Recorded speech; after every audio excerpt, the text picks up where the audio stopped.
De acuerdo con un manuscrito de Thomas Taylor, Platón fue iniciado en los grandes misterios a la edad de 49 años, llevándose la iniciación a cabo en uno de los salones subterráneos de la Gran Pirámide de Egipto.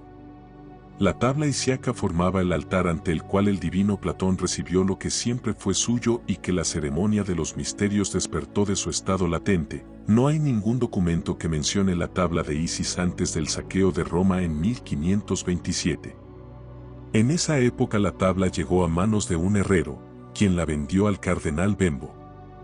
Después de su muerte, en 1547, la tabla fue adquirida por la Casa de Mantua, en cuyo museo permaneció hasta 1630, cuando las tropas de Fernando II capturaron la ciudad.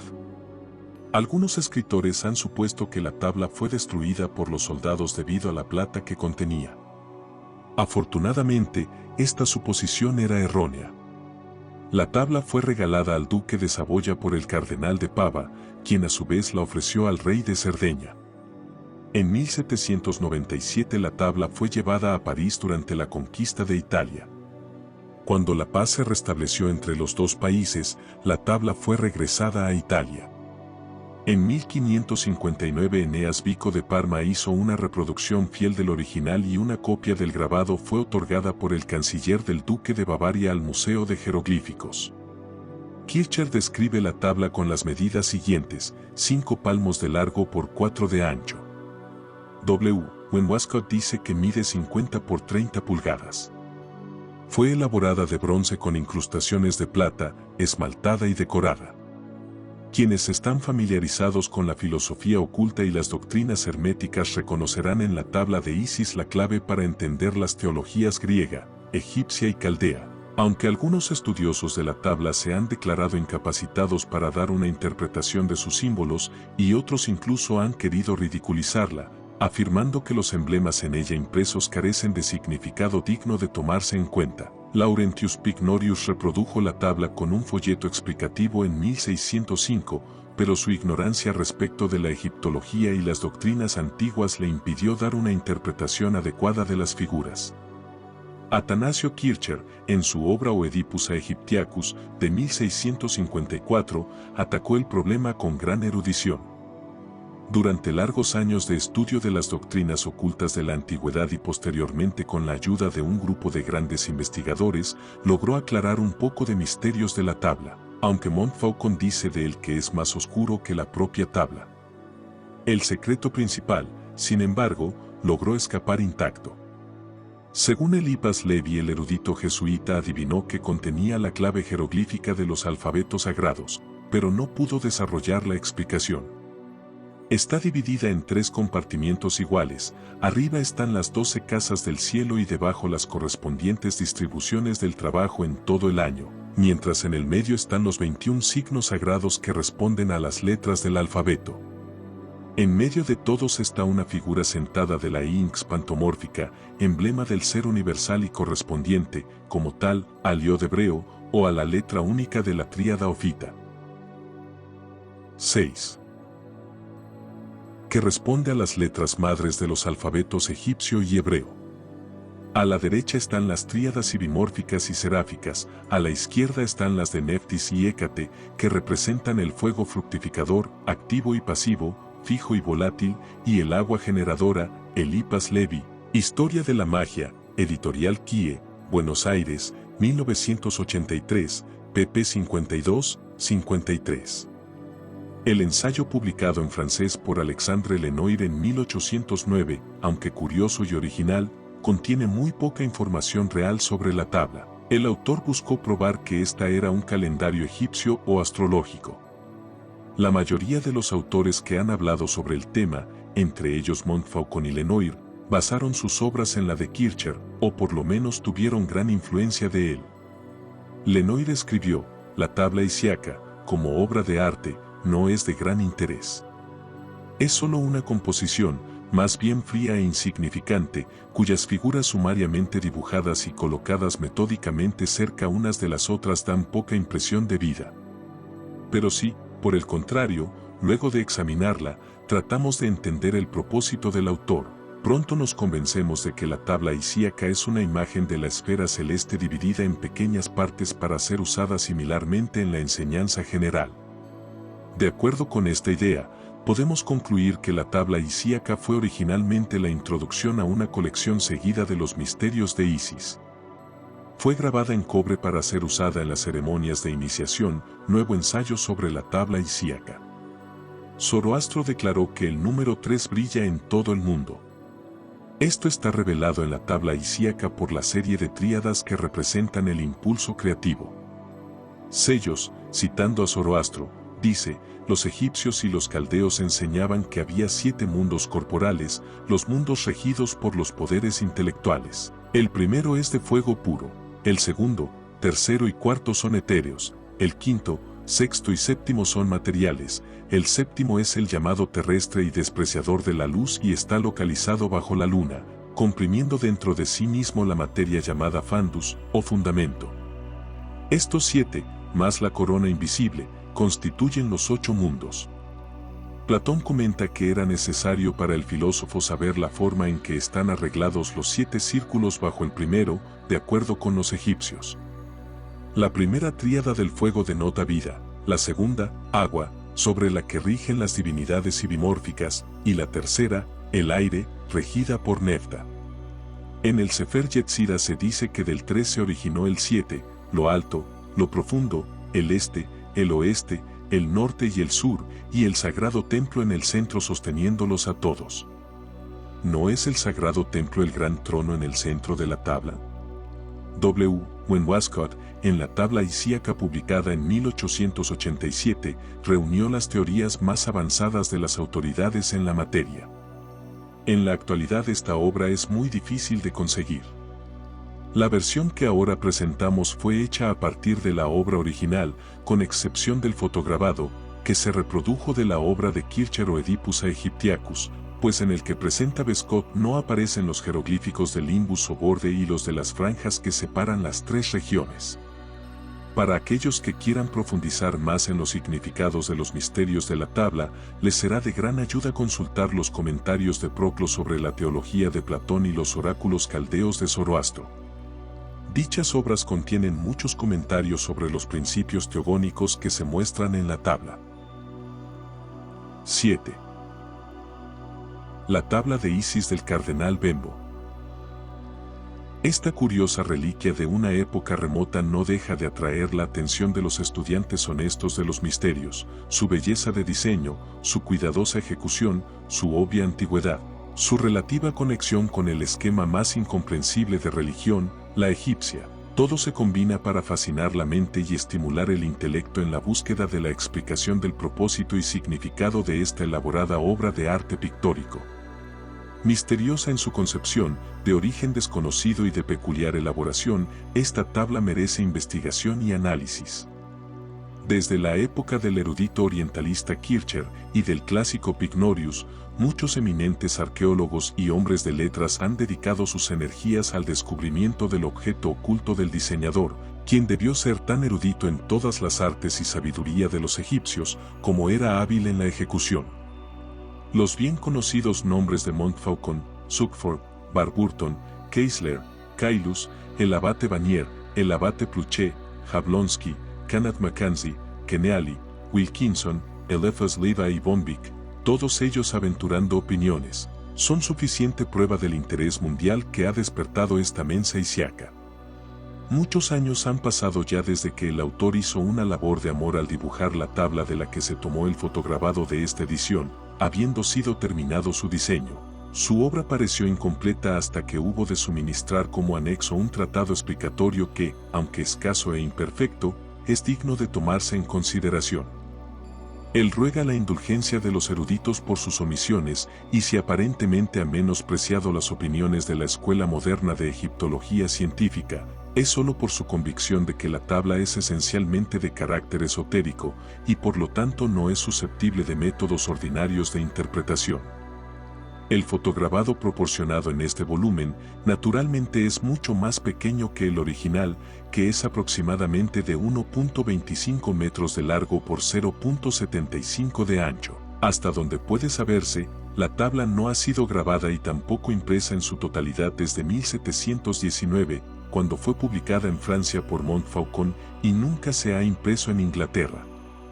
La tabla de Isis es de bronce, los diseños están incrustados sobre la superficie superior y están compuestos parte en plata y parte en esmalte oscuro, que tiene parecido al color del acero, trabajo nielado.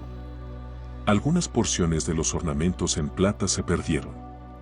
Tal vez fueron removidos por la fuerza debido a su valor intrínseco durante la turbulenta Edad Media, aunque es probable que se hayan desprendido y perdido por violencia accidental. Alrededor de la tabla hay un borde de pequeños diseños, o limbus, como lo llama Kircher. En cada esquina hay una flor en forma de rosa multipétala. Esta divide al limbus en 4 porciones, 2 verticales, a derecha e izquierda, y las porciones superior e inferior. Dentro de este borde hay 3 divisiones horizontales principales. Las regiones superior e inferior son de profundidades iguales, la región central es más profunda y con más divisiones. 8. La región superior presenta 12 principales figuras humanas erectas y varios diseños menores. La región inferior presenta 12 figuras más o menos humanas principales, de las cuales 2, la segunda y la 11ª, están de pie bajo sendos pórticos y 2 más están sentadas, la 5ª y la 8ª. Hay también entrepuestas entre ellas varias figuras más pequeñas, un niño, una figura humana con cabeza de perro, un gato, un pájaro y otros curiosos diseños místicos. La región central presenta una escena que se extiende sobre los 2/3 de la longitud total, consistente en una figura femenina sentada en un trono bajo un pabellón. A cada lado de ella hay una tríada. Cada tríada consiste en una figura sentada, un sirviente humano y una figura humana alada. Hay también 2 pájaros en cada escena lateral. En cada extremo de esta gran escena hay colocados diseños en cierta forma similares entre sí. Cada uno consiste en un compartimiento en el que se representa un toro con 2 sirvientes, y una porción inferior representando 2 figuras femeninas, una a cada lado de un objeto sin nombre, cuya forma puede conocerse mejor viéndola que escuchando su descripción. Entre las regiones superior e inferior corre una línea angosta de jeroglíficos.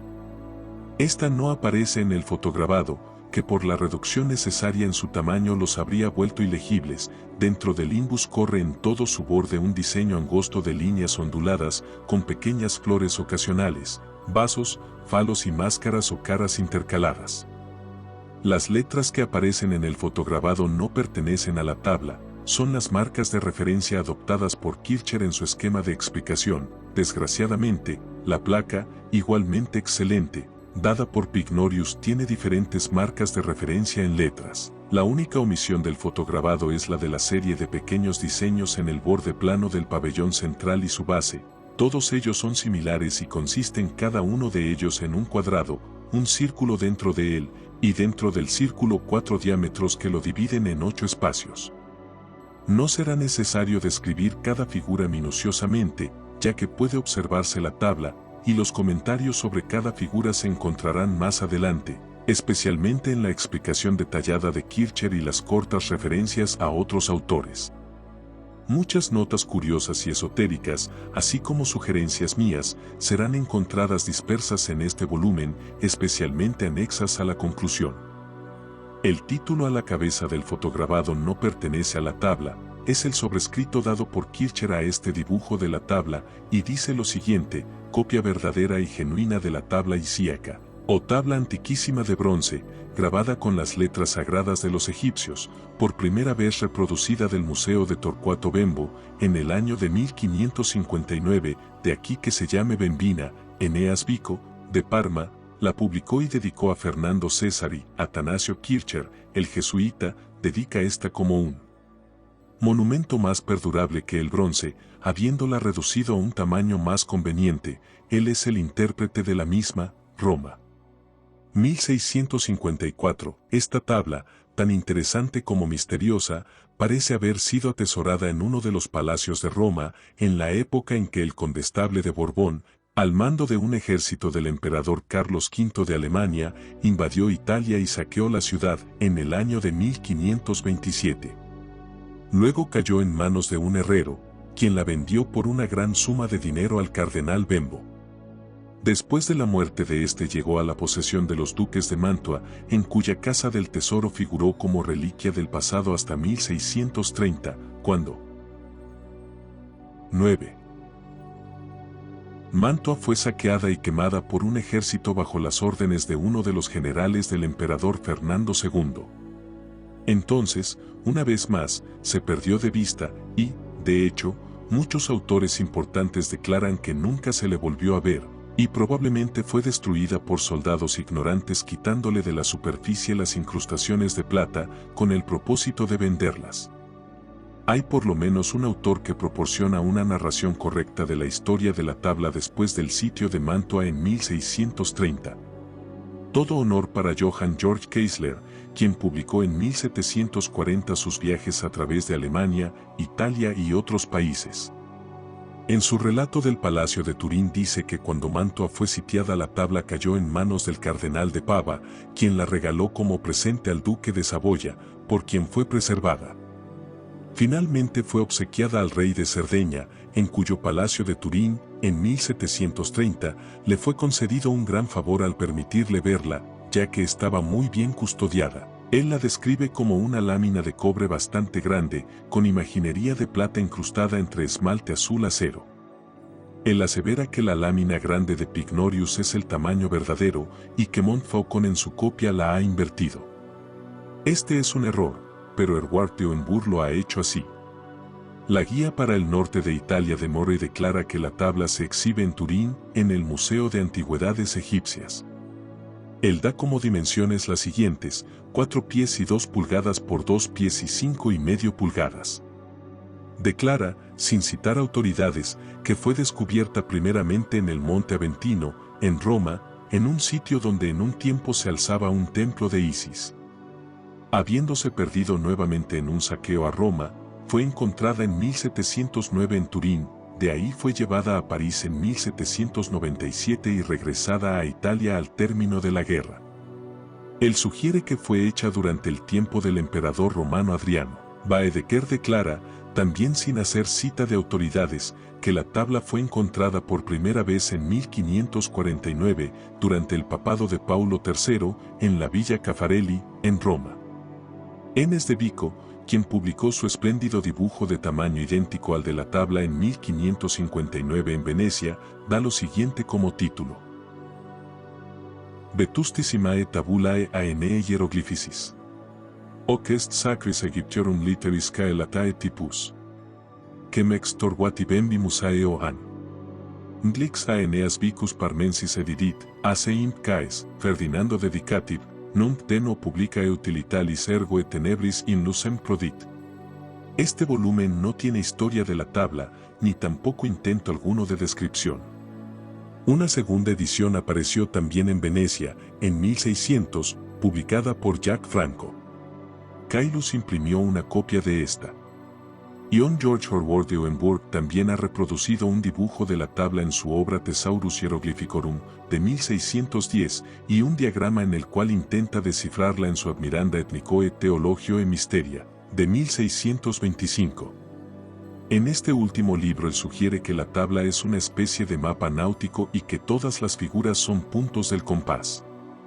Hasta donde he podido saber, el tratado más antiguo sobre la tabla bembina es el de Laurentius Pycnorius, de Padua, publicado en Venecia en 1605, titulado Una explicación exacta de la muy antigua tabla de bronce, grabada con las figuras sagradas de los egipcios.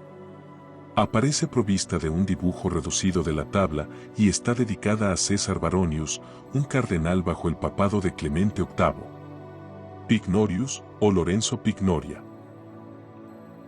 10. Como también era llamado, murió en 1631, pero otra edición de su libro fue publicada en 1669 por Andreas Frisius. Él distingue las figuras por medio de letras y su lámina es en tamaño completo. La lámina de la primera edición no tiene letras de referencia.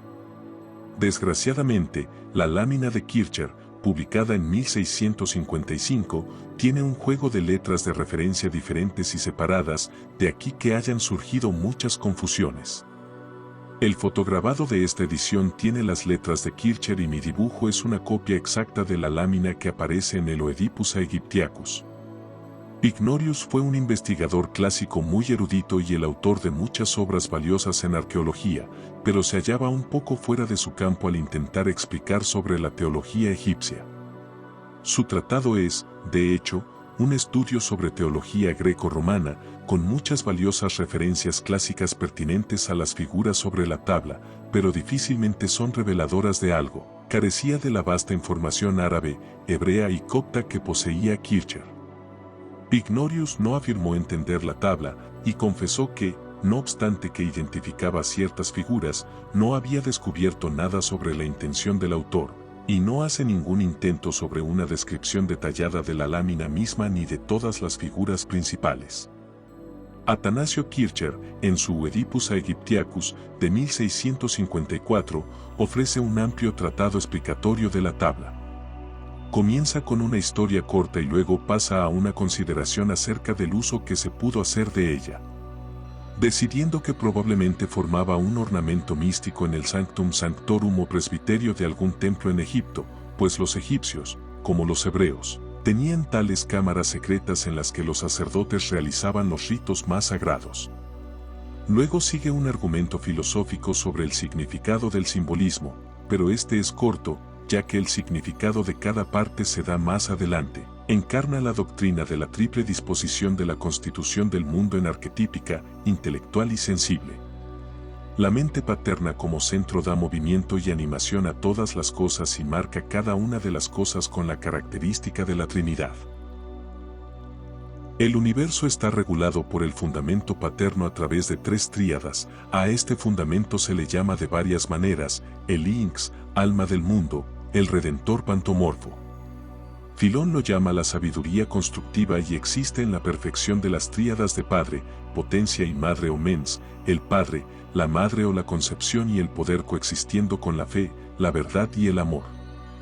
El orden, la disposición, la administración y las funciones de los poderes divinos están mostrados también aquí.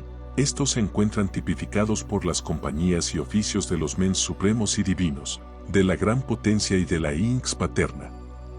Aquí se ven los rectores mundorum, regentes de los mundos, cada uno con su símbolo notable ya sea de aire o de fuego o de cosas materiales. Aquí se encuentran también los padres fontium, los padres de las fuentes, orígenes, causas, cuyo cuidado y deber es preservar los principia, los dominios, los elementos de todas las cosas y las leyes inviolables de la naturaleza.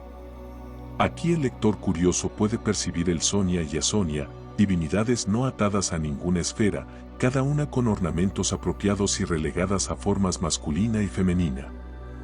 De hecho, la conformación de la tabla es tal que debe ser efectiva también como un amuleto con las influencias maléficas. Luego describe las divisiones de la tabla, que no es necesario repetir aquí, y señala 8 puntos especiales de notar en las figuras, los ornamentos de la cabeza, el vestuario, las 12. La región media.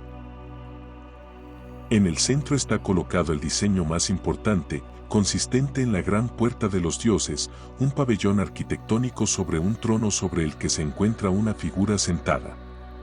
Sobre el pabellón se muestran flamas divergentes, abajo está un globo doblemente alado, luego un segundo globo con alas, un tercero se ve bajo la figura sentada. Alrededor de los lados del pabellón hay una serie de cuadrados en los que hay círculos con 8 divisiones. Una columna marcada alternativamente con blanco y negro en bandas, sobremontada con una cabeza de Isis, está a cada lado de este pabellón. Sentada dentro hay una figura de mujer, vestida de la cintura hacia abajo con objetos emplumados y teniendo muchos senos colocados cerca, no se muestran en el dibujo, en una cabeza una cinta y un pájaro numídico. El pavo montado sobre este, a su espalda, una canasta de la cual salen 2 hojas de Persea y 2 cuernos, estos últimos sostienen un disco sobre el que hay un escarabajo. En su mano derecha tiene un cetro rematado en un loto abierto y su mano izquierda está levantada en actitud de mando. Su trono es plano, pero grabado en él hay un perro sentado. Bajo su trono hay otro diseño, un entrepaño, dentro del cual yace un monstruo néfer, parte león, parte halcón, con un canope entre sus garras delanteras. Detrás de él se ve un globo alado combinado con una serpiente. Sobre su cabeza hay una luna creciente y un sol dentro de ella. A cada lado del pabellón están colocadas sendas columnas, y en cada una de ellas hay una serpiente, como si fueran guardias. Hay 3 figuras principales a cada lado de la diosa, cada tríada, o QR a la derecha y XYZ a la izquierda, consisten en una figura sentada y 2 de pie. Nótese que O y Z están vestidas similarmente, R y X, próximas al pabellón, tienen pedestales similares, varas y ornamentos en la cabeza. Q tiene cabeza de ibis y Y es una figura humana sentada. Este pabellón central representa la difusión de los triformes supremos mens en las formas universales de los 3 mundos, de donde emerge el proceso de evolución de este mundo sensible o universo, llamado por Plutarco la casa de Horus, y por los egipcios la gran puerta de los dioses. Las flamas divergentes en la cumbre del pabellón significan el eterno e incorruptible supremo mens, lleno de fuego, luz y vida. La influencia es comunicada al mundo intelectual, sensible y elemental, como se ilustra por los 3 globos. La figura sentada es la mente suprema o Inx pantomorfa, esfinge multiforme, o logos, palabra, alma del mundo, y está colocada aquí en la mitad como en el centro de la naturaleza universal. La postura sentada denota poder y dominio. El perro es dibujado en el trono debido a que la esfinge isíaca está asociada con la estrella del perro, Sirio o Sotis. La vestidura emplumada de sus brazos denota la sublime velocidad de los poderes más altos. La abundancia de seno significa los poderes ilimitados de creación y preservación. Los círculos denotan las órbitas celestes en constante movimiento. La cinta o cubierta en la cabeza señala la oculta procedencia de la naturaleza y el pavó, el pájaro numídico marcial, de muchos colores y manchas denota la variedad de cosas creadas. La canasta significa abundancia y la persona denota esa sabiduría que administra todos los hechos. Los cuernos 13 significan la luna, y el escarabajo y el disco, el sol.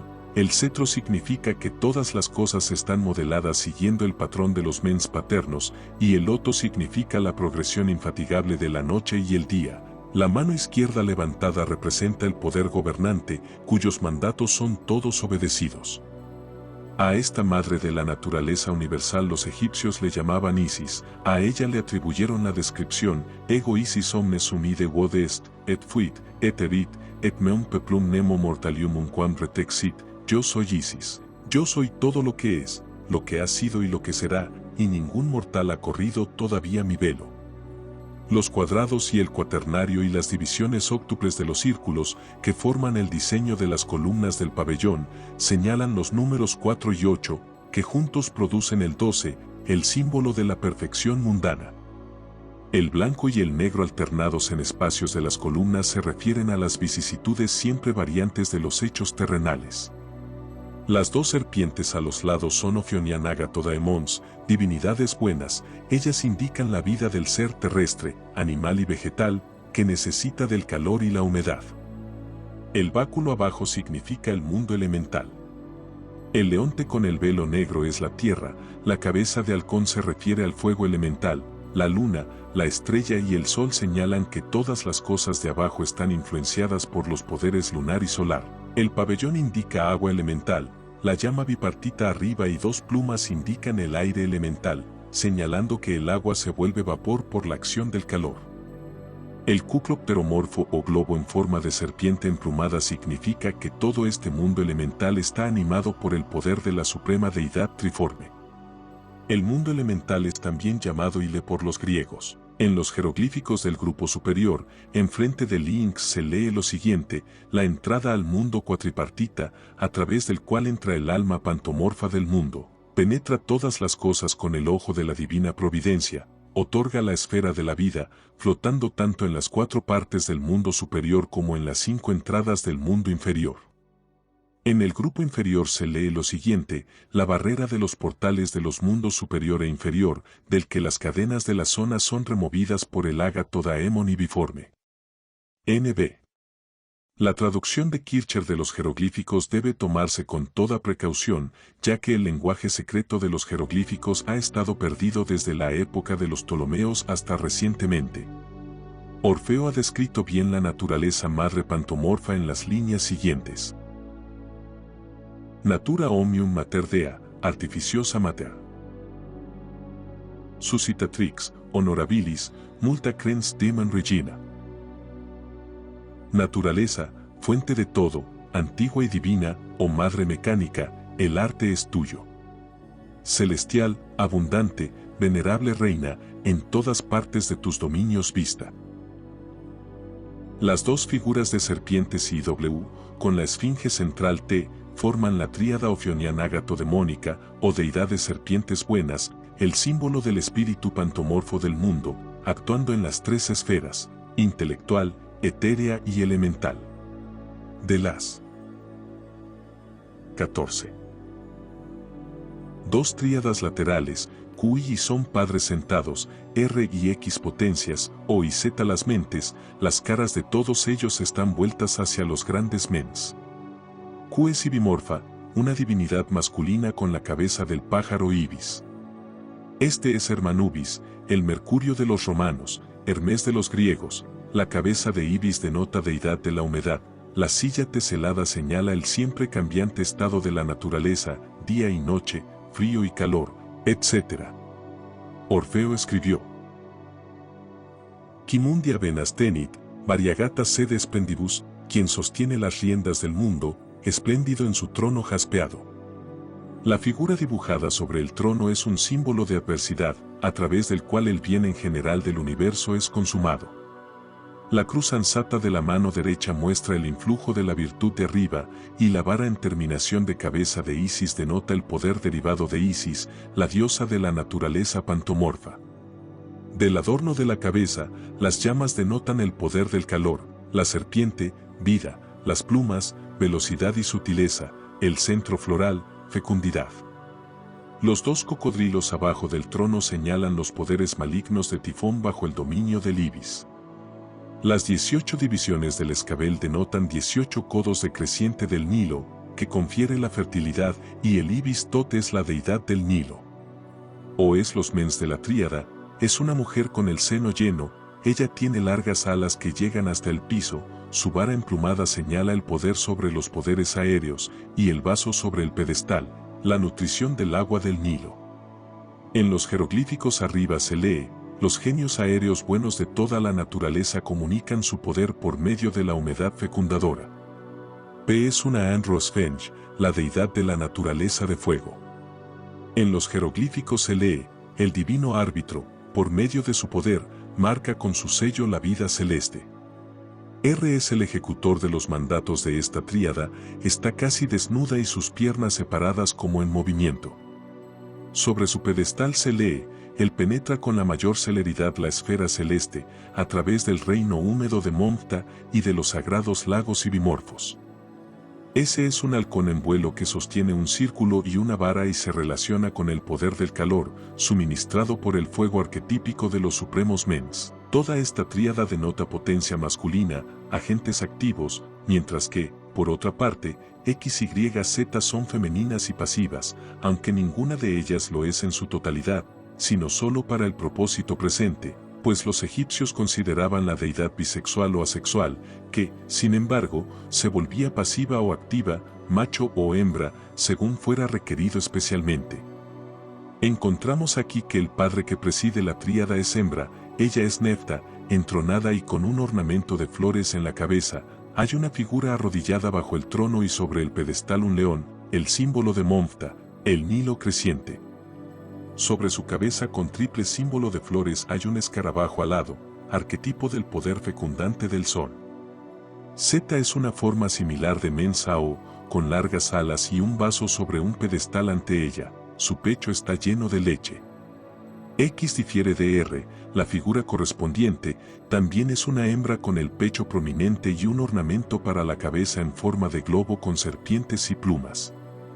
Alfa y beta son figuras acompañantes, así como el pavón humídico y el halcón. 15. El Inx de Caldea, o alma del mundo, o palabra paterna, es llamada por los egipcios Enfta. 16.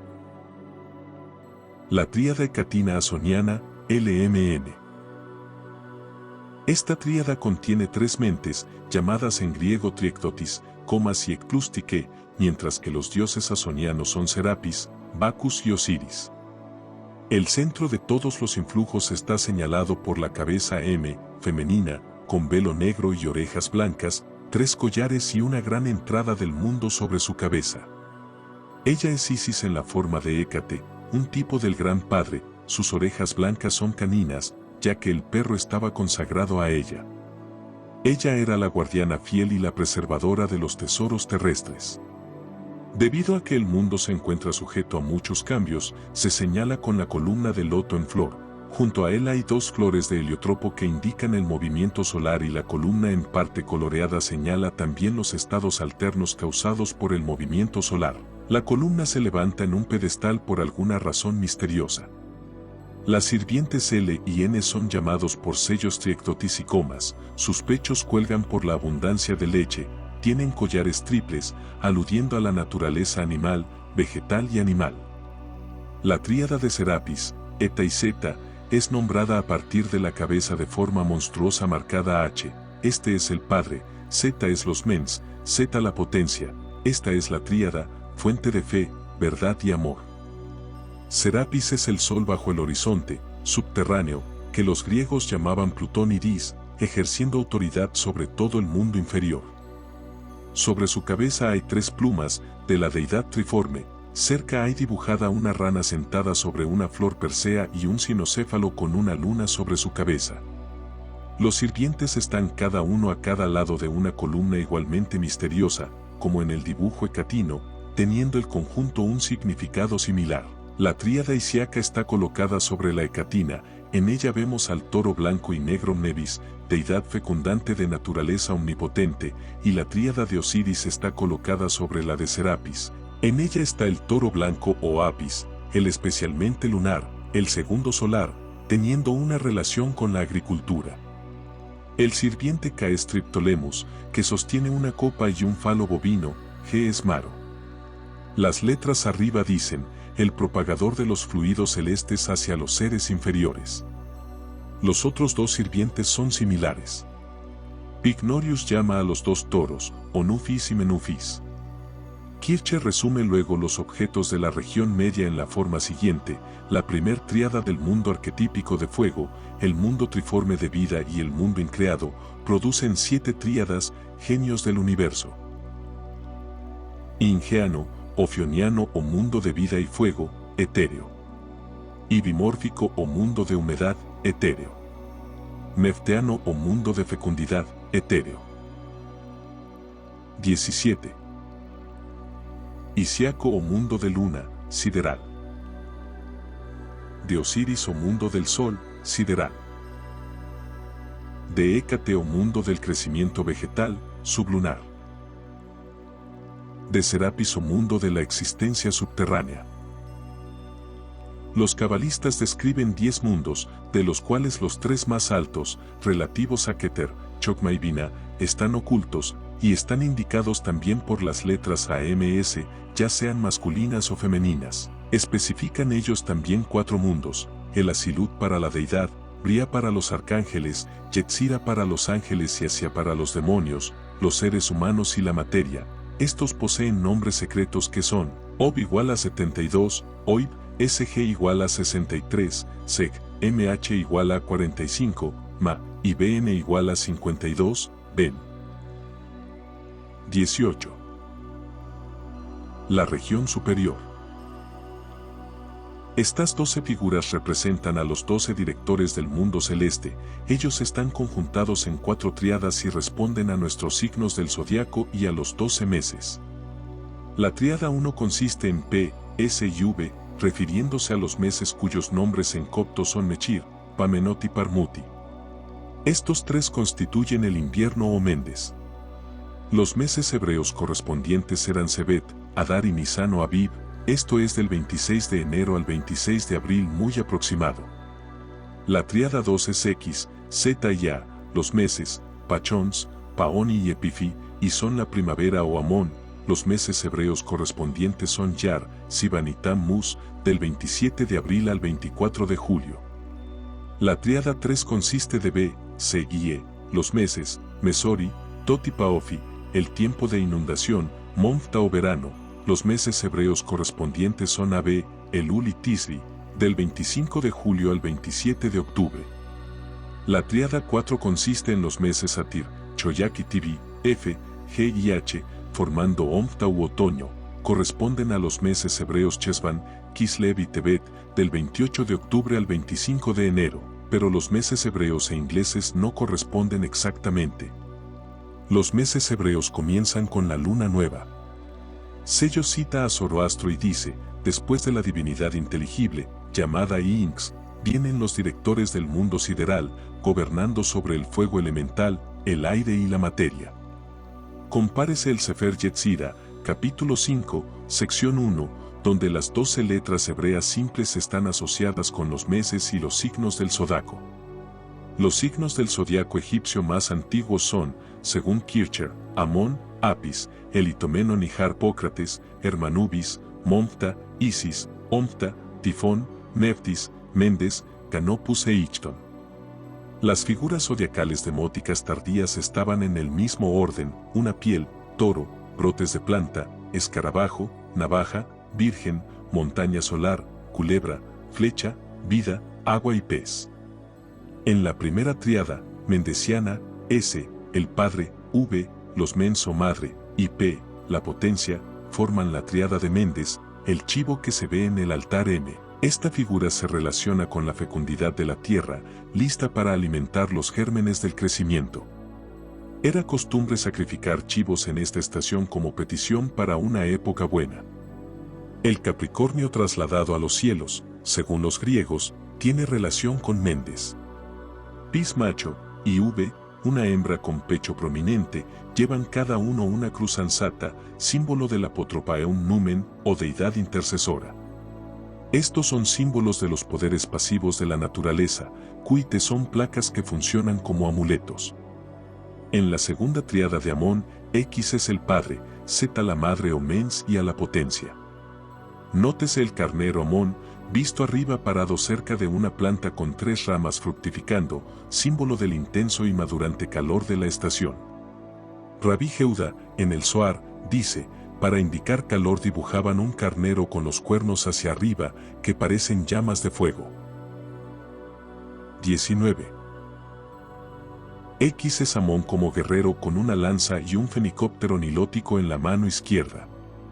Con frecuencia es combinado con Osiris. Z es la madre Isis, a quien el trigo y las frutas están dedicados. A, la potencia, carga una pluma de ibis en la mano derecha y un vaso con agua del Nilo en la izquierda. Pignorius dice que la falda cónica peculiar de A es para insinuar el priapismo. Y, el cinocéfalo, marca el equinoccio de primavera. Bajo su trono hay 6 círculos con cruces de 4 líneas, haciendo referencia al número 24, pues en el equinoccio, cuando el día dura 12 horas, a este animal se decía Urinam redere cada hora durante el día, y durante la noche 24 veces. La tercera tríada, llamada Monfta, se refiere al verano, sus figuras son B, C y E, se le llama así porque Monfta es el genio regente de Leo, el Nilo creciente, que D, la esfinge nilótica, expresa. Sobre la cabeza de D están la luna creciente y un sol oscuro. En la base hay 6 círculos cuadríficos o 24 días de creciente y 24 días de menguante. C es el Padre, una deidad intercesora. Su ornamento de la cabeza en forma de vaso está adornado con círculos, una serpiente surge de él, y sobre él hay 2 plumas de halcón y un círculo, símbolos del vigor del sol, del calor y de vida. Sus acompañantes son los mens, una Isis, E, y la potencia, B. E tiene un tocado blanco, un vaso sobre él, luego cuernos, una estrella y plumas, en su mano derecha un cetro emplumado, 2 cistros triangulares cuelgan de él. Los cuernos son isiacos y la estrella es Otis, cuyo ascenso espiral precede a la inundación. El cetro es un arma contra Tifón, quien se supone siempre es molestado por la música o el ruido. B lleva una rama de ajenjo y tiene un termuti sobre su cabeza. El ajenjo, enemigo de la putrefacción, se encontraba en abundancia en los primeros días del mes de Tot. La cuarta tríada es llamada Omphta y se relaciona con el otoño. Omphta es el protector del signo de Libra, una deidad benéfica, rigiendo cuando la tierra de Egipto, preñada con la humedad después de la inundación, está dispuesta para la fecundidad. Es la gran figura G, con el tirso en la derecha y el falo oculto en la mano izquierda.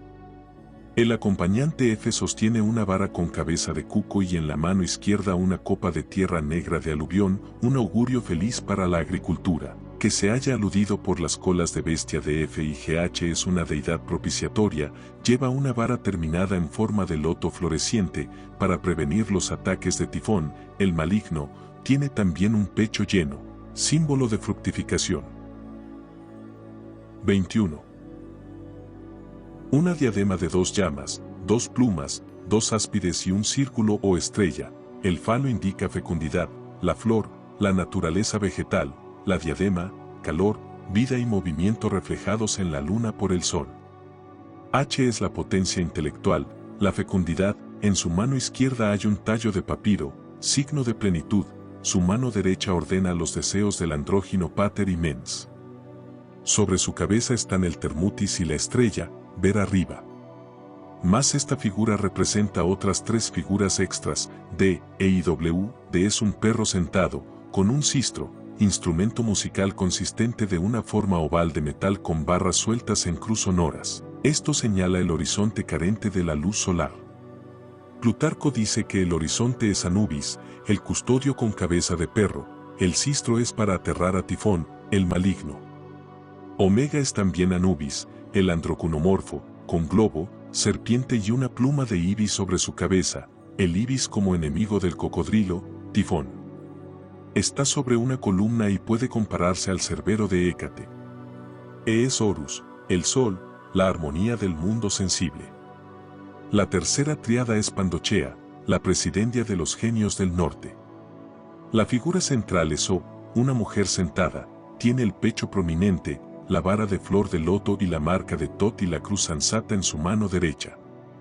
Su trono tiene un cajón ornamentado y su vestido tiene una especie de cruz sansata esparcida en él. Ella se encuentra sentada como gobernante del norte, que tiene límites definidos. Su trono matizado marca la luz y sombra del sol del norte, corrupción y degeneración alternativamente. La cruz es necesaria como protector contra los poderes malignos de Tifón. La vara de loto señala el sol arquetípico. El número 9 está asociado con el norte, estando cerca de 10, el complemento de todo bien. Primero, el trono denota el día y la noche alternativamente. Segundo, el racimo vegetal de la naturaleza. Tercero, la plenitud del influjo mostrado por las múltiples cruces. Cuarto, el amuleto de la cruz sansata. Quinto, el cetro de loto, el sol arquetípico. Sexto, la copa mundana o reserva. Séptimo, los áspides, el santuario de vitalidad seminal. Octavo, la cruz partida, el misterio del ágato daemon solar. Noveno, las alas marcan la barrera de las virtudes intelectuales. Sobre el pedestal hay círculos cuadríficos alternados y juegos de 5 líneas, el símbolo egipcio del número 9. X11, los mens sirvientes, tienen la vara de cabeza de cuco y la cruz, el globo y la serpiente sobre la cabeza. S o sigma, la potencia a la izquierda de Pandochus lleva una codorniz, símbolo de los malvados engaños de Tifón, contra los cuales el globo serpiente alado, deidad buena, señalada con A, trabaja constantemente. La cuarta tríada es Taustic, la presidencia de los genios del sur. El pater, F o Pi, está sentado sobre un trono, ornamentado como el del norte. Su mano derecha manda a los mens T, su izquierda tiene un tallo de papiro. Su cabeza es más especial, por ser hieracomorfa, o como la del halcón. Él está sentado como regente, y fija los límites hacia el sur. La cabeza de halcón hace referencia a la inteligencia solar, vida, luz y espíritu. Él es llamado Taustus Ibayet, que significa el corazón de la vida. Su corona está marcada con muchos círculos, que significan dominio sobre muchos reinos. El número 7 le está dedicado a él. Nótense los círculos cuadríficos y las 3 líneas sobre el pedestal. Su acompañante Te, vestida con una piel de venado, le ofrece una copa con agua del Nilo y una pluma de halcón.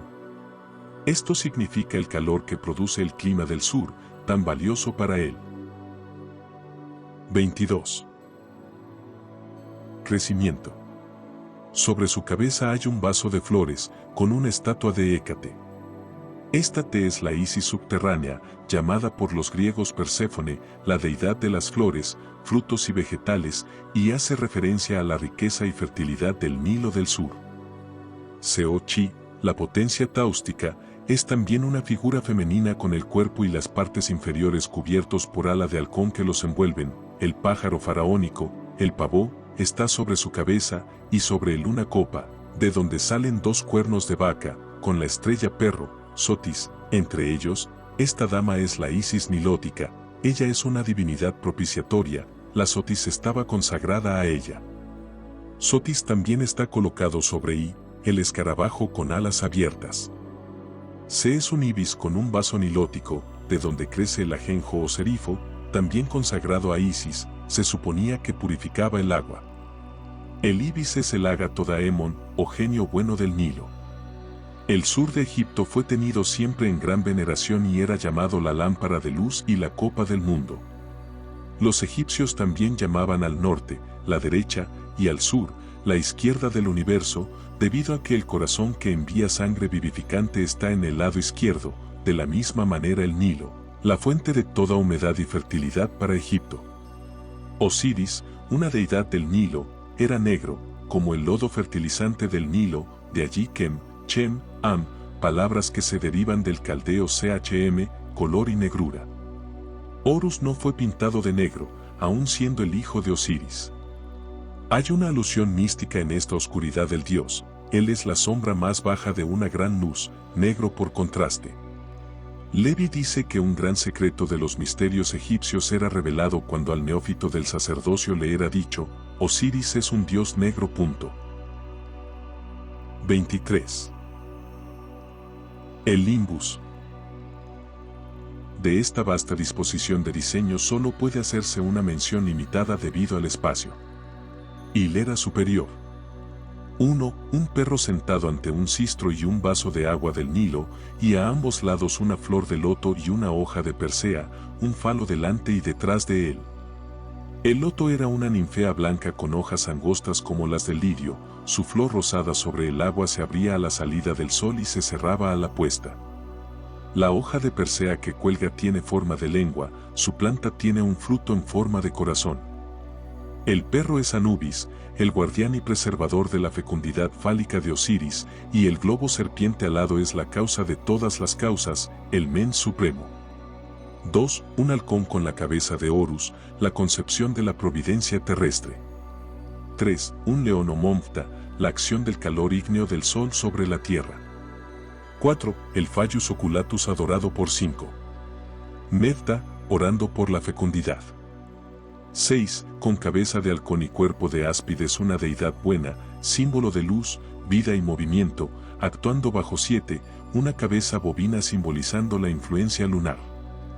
8. Una rana sobre un altar, que vive en el lodo del Nilo, estaba consagrada a Isis, pero era un prototipo de los seres más bajos y la formación. 9. Es una androesfinge, hombre león con un hombre arrodillado, y ante ella 10. 11, 12, 13 y 14 son un bote con un toro Mevis y sirvientes. Este bote es el famoso Beris egipcio, tiene una cabeza de figura de halcón, Horus con un remo, una planta de la sagrada erica o brezo, hojas de persea erectas, un cuadrado enfrente del toro y un ibis guardián con una pluma y una luna creciente sobre su cabeza, una flor de loto está sobre la popa del bote. Este bote es el vehículo de la influencia suprema recorriendo todos los senderos universales del mundo. 15, 16 y 17.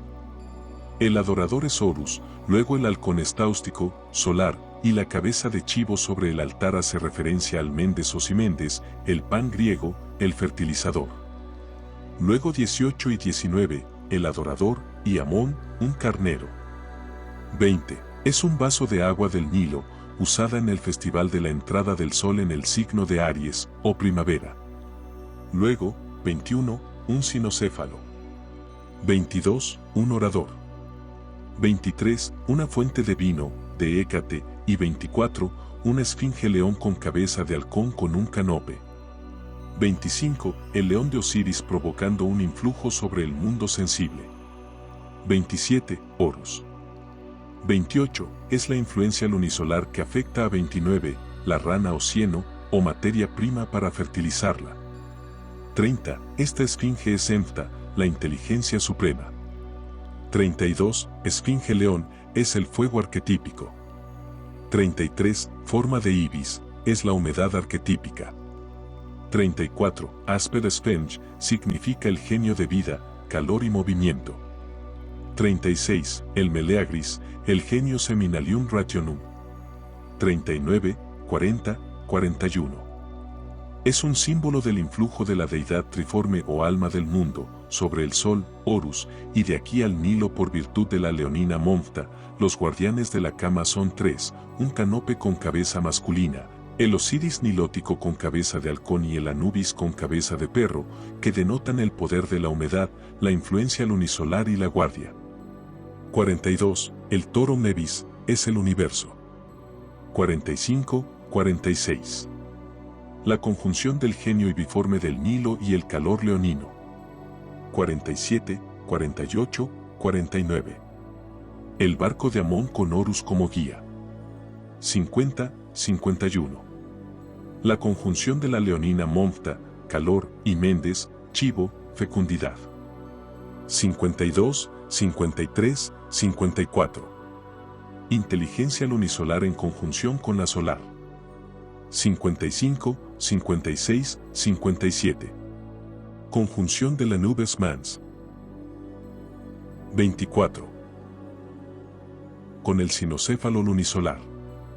58. Es el mundo sensible. 59. El alma del mundo, con el escarabajo asociado. 60. El mens de Sotis, el de la canícula, o estrella del Can. La última porción del limbus, o borde, contiene deidades propiciatorias. 61. El genio de Horus, ante los mensofionianos. 62 y 63, es como 30. 64, 65, 66. El ágato Daemon con cabeza de halcón de Hormuz, con el toro Nebis. 67, 68, 69. El grupo ibiforme de Horus nilótico. 70. Anubis. 71. Es un escorpión, demonio maligno combatido por Monfta, 72, y por 70. 73 y 74 señalan la guerra entre Horus y Tifón. La planta cerca de 70 y 71 se le llamó Marte, sangre, y también Motmutin, y era una verdolaga. El título dice: librando de la muerte. Se usaba también como medicina para combatir las fiebres e inflamaciones. La verdadera esfinge original creo yo que era la que tenía cabeza de virgen, pecho abultado y cuerpo de león en su concepción, símbolo de los signos zodiacales de Leo y Virgo, bajo cuya influencia ocurría la vivificación de Egipto por la inundación del Nilo. En su extremadamente valiosa obra Elle Antiquité Expliquée, publicada en París en 1719, Bernard de Montfaucon, el benedictino, añadió un grabado, dijo Keisler que estaba invertido, de la tabla isiaca y un capítulo descriptivo. Él juzga que es una representación general de la religión y de las supersticiones de Egipto, y parece totalmente simbólico y enigmático. Se ve inmediatamente que esta vasta colección de figuras, arregladas de una manera tan definida, debe ocultar un significado místico, pero, cuando tiene que decidirse si la tabla es una historia de los dioses o algún sistema envuelto en secretos religiosos o ceremonias, y si la tabla tiene una intención moral, o, aún, si es un resumen de todas estas cosas, la duda se hace necesaria. Una cosa está clara, ciertos caracteres aparecen varias veces y actúan las mismas partes, sin embargo, las escenas son diferentes, como en un drama. Montfaucon considera que la obra de Pycnorius, Ámsterdam, 1670, proporciona el relato más erudito, pero en un modo sugestivo, más que dogmático, mientras que Kircher nunca duda, y nunca se siente confundido por un significado, pero Montfaucon añade, sus lectores encontrarán su relato original y dudarán si algún egipcio alguna vez pensó como lo hizo él.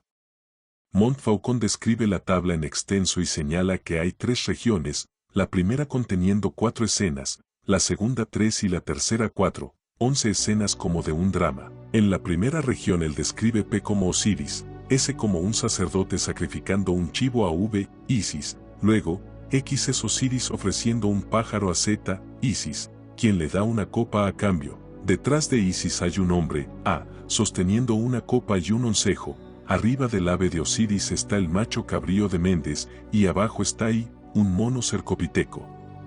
La tercera escena tiene 3 figuras, un Osiris, C, entre 2 figuras de Isis, B y E, D es un grifo consagrado al sol. La cuarta escena completa la primera banda, Osiris, F, ofrece una copa a una figura G, a quien Montfaucon se olvida de nombrar. H es una Isis final, sin duda. Él remarca que G sostiene en su mano izquierda un emblema desconocido, el Phallus oculatus de Kirchner. La segunda región. La quinta escena representa 2 figuras de Isis, cada una sosteniendo una flor pendiente de un zarcillo, y entre ellas una columna coronada por la cabeza de un gato, o de Aelurus, y sobre ella una canasta con asas. El toro Apis con 2 sacerdotes ocupan lugar en esta escena. La séptima escena asemeja a la quinta, con la excepción de que el toro es Mevis, y en el compartimiento inferior la cabeza de gato está reemplazada por una misteriosa máscara o cabeza figurada. 25. La sexta escena es la mayor de todas, y contiene 7 figuras, estando el actor principal en el centro, en medio de 2 tríos. Esta es Isis sentada sobre un trono entre columnas con un arquitrabe y una cornisa, sobre su cabeza hay un ave con las alas cayendo hacia abajo hasta sus hombros, sobre el ave, cuernos y un globo. Algunos piensan que este pájaro es la gulata numídica de Marcial, la gallina de Numidia con el cuerpo moteado. En un compartimento abajo de ella están un grifo y un canope y una estrella, probablemente el sol, pues la luna creciente descansa sobre la cabeza del grifo. Las figuras cerca de Isis a cada lado parecen guardias personales, y a cada lado de ella también hay un dragón. Luego sigue Q con cabeza de Ibis sentado en un trono sobre cocodrilos e I, un Osiris con un ornamento de cabeza monstruosa. Bajo él hay un hombre arrodillado y un león. Sobre él hay otra ave similar al ornamento numídico de la cabeza de la figura central. 2 mujeres similares, O y Z, completan la escena. Ellas también semejan a Isis, y sostienen en sus manos derechas sendas hoces sobre jarros que están por encima de columnas, sobre sus cabezas hay cuernos y discos, y en los discos que están coronados por plumas se encuentran los órganos mutilados de Osiris. Estas figuras tienen largas alas, probablemente son sacerdotisas de Isis. Sobre una de ellas hay una arpía y sobre otra un gorrión. La tercera región. La octava escena tiene 3 personas. La figura central, M, está enmarcada, aparentemente se encuentra en una red. Este es Horus, una Isis está detrás y otra ante él ofreciendo una bandeja con 5 vasos. La novena escena representa a Isis entre 2 figuras de Osiris, una de las cuales le ofrece un pájaro. La 10ª escena representa a Osiris sentado, tiene cabeza de gorrión, una Isis asistente es vista a cada lado, una tiene el tocado con el pájaro numídico. La 11ª escena muestra 5 figuras, de las cuales la principal es una Isis con cabeza de león, Anubis está ante ella, luego Osiris presentándole un Phallus oculatus, ojo priapico, luego sigue Horus. Arriba de él aparece un gato sosteniendo un sistro, que era una forma egipcia de instrumento musical, consistente en un marco metálico oval con agarradera, con 3 o más barras metálicas que cruzaban el óvalo colocadas a través de hoyos y sueltas de tal manera que se producía un tintinear metálico cuando el sistro era agitado. Luego, al final, una figura de Osiris con una gran serpiente en su cabeza cierra el cuadro. Del limbus, o borde con las pequeñas figuras, Montfaucon solo proporciona un catálogo, sin ninguna otra explicación del significado. En Sacred and Profane History of the World Connected, Historia Sagrada y Profana del Mundo Unido. Volumen 2, página 315, del Dr. Samuel Shockford, hay una discusión sobre nuestra tabla. El autor busca probar que fue diseñada antes que los egipcios adoraran imágenes de hombres y mujeres, debido a que todas las imágenes ante las que se ven sacerdotes en postura de adoración son de animales y bestias. Véanse los 19 ejemplos del borde. Él sugiere que la adoración de imágenes de hombre fue su última y más baja forma de idolatría. Las bestias son solo símbolos de la gran primera causa considerada en sus atributos y relaciones. Los sacerdotes arrodillados se encuentran solamente en el borde y nunca en el cuerpo principal de la lámina. Él concluye que, 1. El borde representa los varios animales que eran adorados en Egipto en cierta fecha, y los sacerdotes de cada culto. 2. La tabla misma muestra a algunos de los sacerdotes no en el acto de adoración, sino cada uno en un ministerio característico. 26. Las figuras de los animales relacionadas con muchas imágenes señalan a cuál adoración de animal pertenecían. 4. Las 4 figuras sentadas representan sacerdotes eminentes y son monumentos de ellos. Las que tienen cabeza de animales en lugar de cabezas humanas son aquellas que han sido honradas con los nombres de los dioses, cuyos símbolos llevan. 5. Montfaucon ha buscado inexplicablemente la verdadera explicación suponiendo que muchas de las figuras son Isis y Osiris presentando copas, aves y báculos mutuamente, porque nunca se han descrito tales intercambios inútiles por escritores antiguos respecto a ellos. William Warburton, en su Divine Legation of Moses, Legado Divino de Moisés, de 1738, discute la tabla bembina y copia 2 de sus figuras en su capítulo sobre los jeroglíficos de los egipcios. Libro 4, sección 4, página 185. Él juzga que la tabla fue elaborada por algún devoto de Isis que vivía en Roma, que fue uno de los últimos antiguos monumentos, partiendo de la mezcla de todo tipo de jeroglíficos sobre ella y de la representación de Isis en una galera como la primera causa de todas las cosas, la cual, añade él, fue una noción tardía. Él señala que Jámblico y Tácito enseñan la noción de que el símbolo egipcio de un barco y su piloto siempre se refieren a Isis y significan el gobernante del universo. Paul Ernest Jablonski, en su Pantheon Egyptiorum, de 1750, hace muchas referencias a la tabla bembina.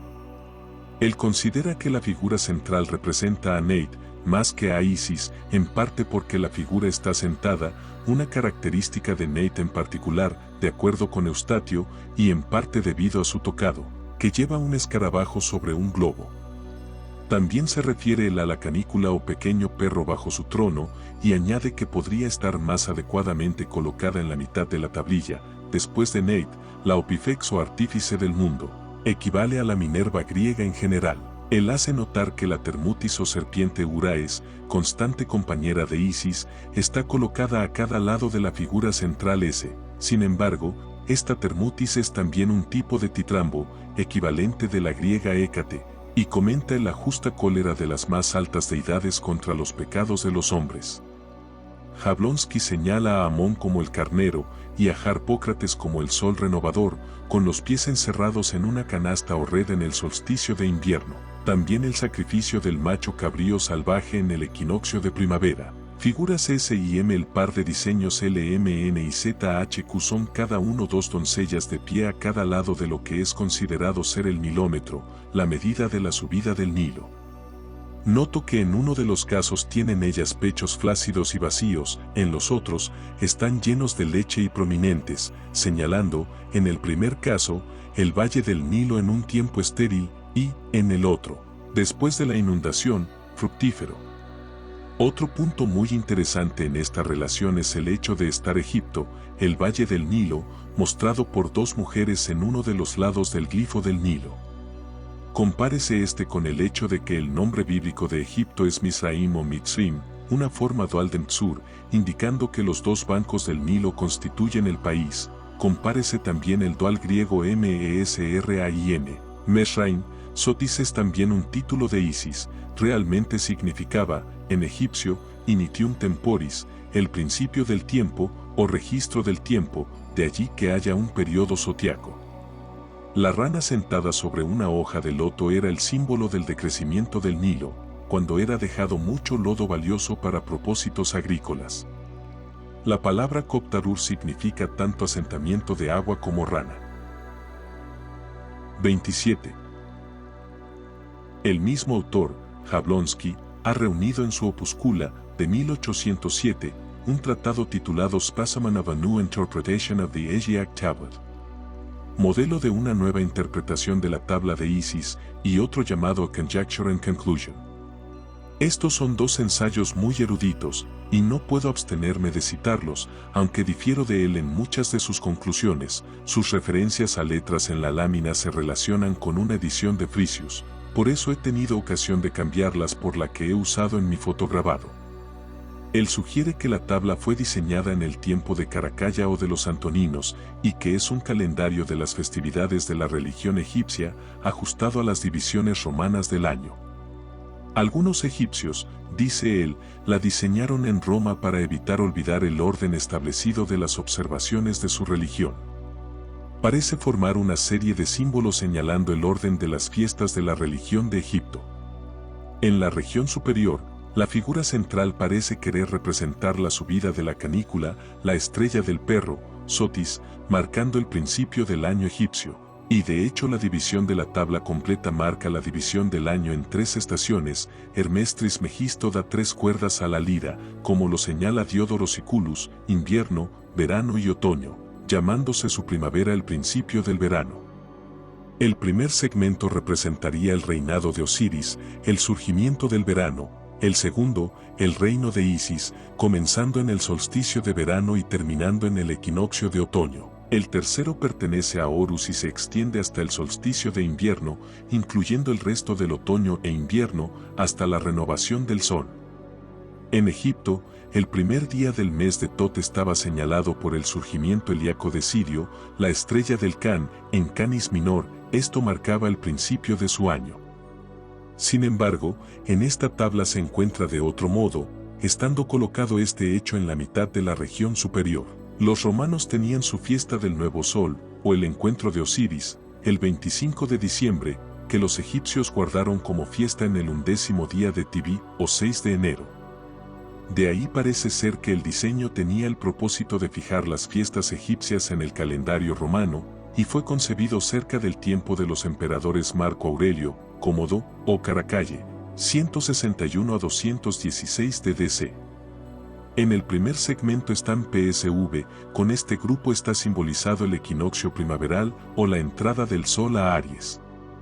La primera figura, P, es Osiris, con la cruz ansata en su mano derecha, símbolo de la energía del falo, fecundidad, vida; en su mano izquierda, una vara terminada en forma de abubilla o frailecillo, pájaro insigne que simboliza la gratitud. Ese es Horus, de pie entre Osiris e Isis, sacrificando un orix, macho cabrío con largo cuello, sin barba y cuernos rectos. Un gran festival tenía lugar en la luna llena antes del equinoccio primaveral, y se llevaban a cabo sacrificios. V es Isis sosteniendo la cruz ansata en la mano izquierda. X es Horus como cazador con una lanza y sosteniendo un ave. Y es un cinocéfalo, simbolizando un equinoccio, el primaveral. Está ornamentado con cuernos lunares, un globo y un áspid de Isis.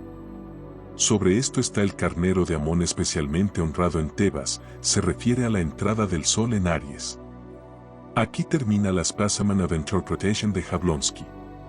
En su segundo ensayo, A Conjecture and Conclusion, trata la E, Omega, y FF, al final de la región inferior.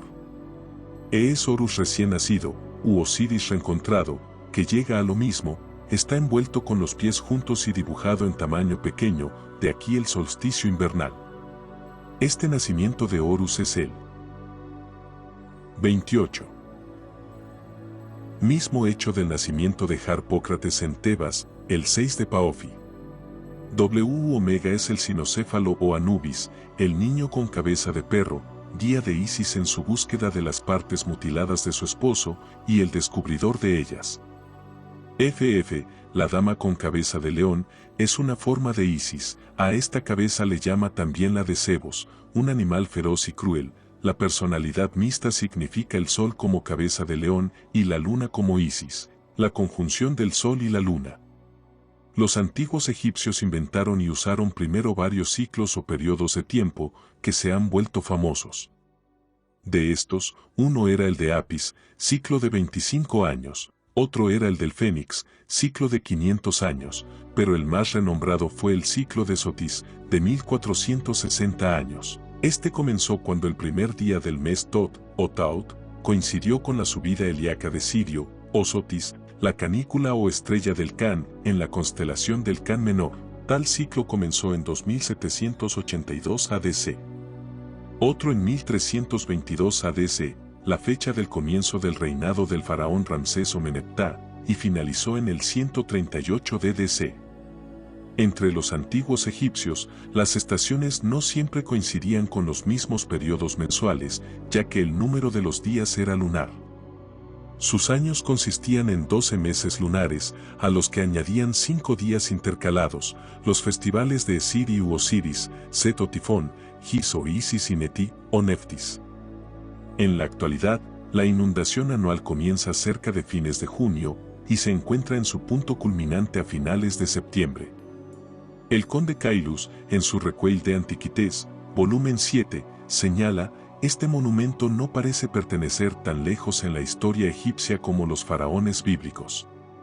Como prueba de esto, nótese que los brazos y piernas están libres y muestran movimiento, raro en los diseños egipcios muy antiguos, mas, si es más reciente que algunas obras de arte que aún existen, preserva, sin embargo, la memoria de la usanza más antigua a la que los egipcios estuvieron siempre acostumbrados. Esta tabla servirá para preservar y fijar la teología egipcia.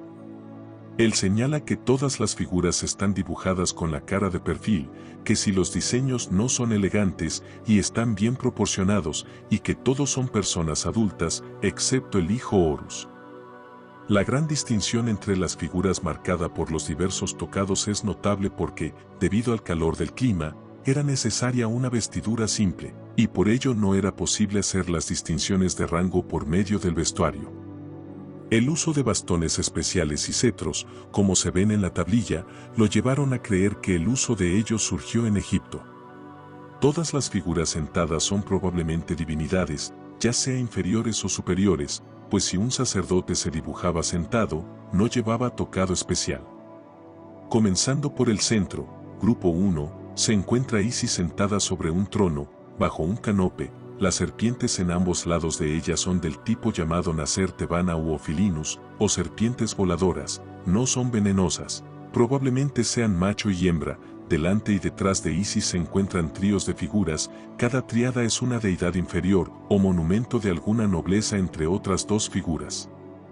Hay también dos aves arriba a cada lado de Isis. Caylus no intenta nombrar o explicar ninguna de estas figuras. Los grupos 2 y 3 son similares. El primero detrás de Isis representa al toro Apis, el que está en el lado opuesto es el toro Nebis. Cada toro tiene una guía y dos sirvientes. 2 copas se le ofrecen a Apis, a Nebis solo una.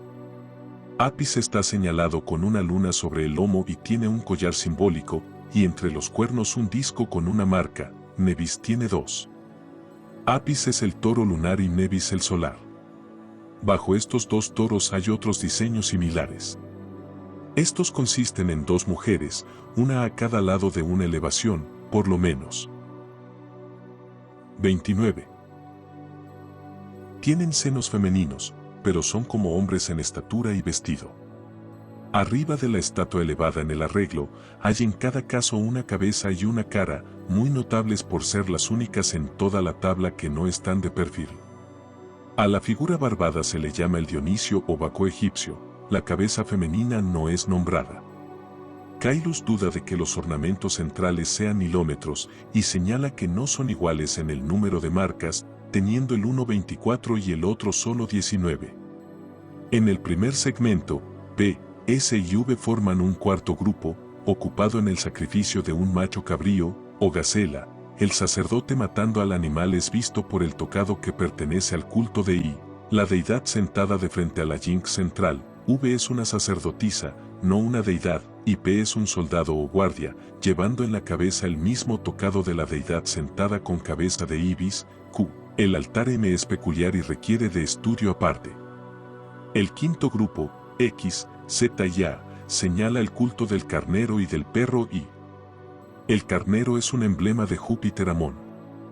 X es un soldado y también lo es A, y ambos tienen poca ropa. El vestido de Z está moteado en forma de estrella y lleva una piel de venado. El sexto grupo, B, C y E, muestra una adoración de la esfinge. Nótese el león del séptimo grupo no muestra objeto de adoración. La sacerdotisa de Isis, H, está tomando juramento a dos soldados, F y G región inferior. Grupo 8. M es Horus a la entrada de un templo, vendado como momia. La dama L lleva una vara con una serpiente, de las llamadas Nacer Tebana. El otro sirviente, N, lleva un halcón sobre la cabeza. Nótese que todos los tres canopes de la tabla tienen la verdadera forma egipcia, adelgazados hacia arriba, y sus lados no son verticales. El grupo 9. X es un soldado, O, la diosa sentada, es Isis o Nefta. Grupo 10. La figura central con cabeza de halcón, F, Pi, está consagrada a Isis, las otras, T y X, son sirvientes. Grupo 11. Aquí tenemos una dama con cabeza de perro, erecta bajo un canope, y dos sirvientes con una nubis. Caylus describe las figuras del borde como formando parte de 20 grupos. Elizabeth Benner, en su obra Mythology Explained by History, la mitología explicada por la historia, de 1738, dedica un capítulo a la tabla isiaca.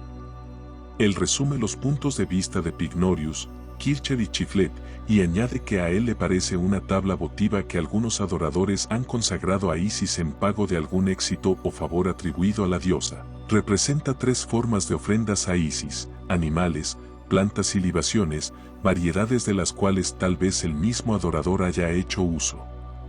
Tales tablas votivas eran muy comunes en los templos de deidades paganas, como lo señala Juvenal en su Sátira 18. Et cum votiva testantur fana tabella. Plurima, pictores quis necessita beissi de passi. La gran autoridad masónica inglesa, Kenneth Mackenzie, siempre tuvo gran interés en la relación de la tabla con la masonería tripartita. El difunto Dr. Keneally hizo investigaciones sobre el significado oculto de la tabla bembina. Él explica las rosas de las esquinas, cada una de 12 pétalos, como simbolizando las 12 encarnaciones del Espíritu Santo, los 12 mensajeros de Dios hacia el hombre, que forman un importante aspecto de sus doctrinas de teosofía. Él señala igualmente una figura compuesta de macho cabrío, deidad, y carnero, mensajero, con una 30. Insignia mística en el hombro derecho, indicativo de femineidad o naturaleza del Espíritu Santo. Winckelmann, el gran egiptólogo alemán moderno, no cree en la opinión de Warburton concerniente a que la tabla fue hecha en Roma, señalando que los jeroglíficos egipcios nunca se han encontrado en diseños pseudoegipcios hechos por los romanos. He obtenido lo que puede considerarse la opinión de la escuela de egiptología más avanzada en la actualidad. El profesor Lepage Renaud, del Museo Británico, cortésmente me explicó sus puntos de vista. Él dijo que era de la opinión de que la tabla no fue diseñada por un antiguo egipcio, sino, en los tiempos romanos o medievales, por alguien versado en monumentos egipcios que seleccionó las figuras de varias fuentes, que los adornos alrededor de las figuras no eran egipcios, sino más modernos, que muy pocas de las imágenes eran las de divinidades bien definidas, y que los jeroglíficos estaban ya sea mal copiados, o intencionalmente desfigurados, y que prácticamente eran ilegibles para él mismo u otros que pudieran descifrar las inscripciones sobre los monumentos antiguos de Egipto, y, finalmente, que él había fallado en descubrir un esquema o diseño en la representación y ninguna de las series le sugerían un agrupamiento geográfico, teológico o astronómico. Aún más, él era de la opinión que el curioso diseño visto en las figuras y llamado por viejos autores Phallus Oculatus no tenía significado generativo, sino que estos eran los ojos místicos que más bien se referían a los puntos del horizonte, norte y sur.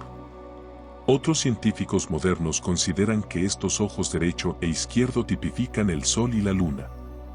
Los capítulos del ritual de la muerte egipcio no presentan escenas como las de la tabla, pero un capítulo trata de la adoración de los ojos místicos, en relación con el símbolo curiosamente diseñado, llamado por Kircher Phallus oculatus, porque parece combinar el falo con un ojo humano. Nótese que el Paamilia era una festividad egipcia semejante a la grecorromana faloporia.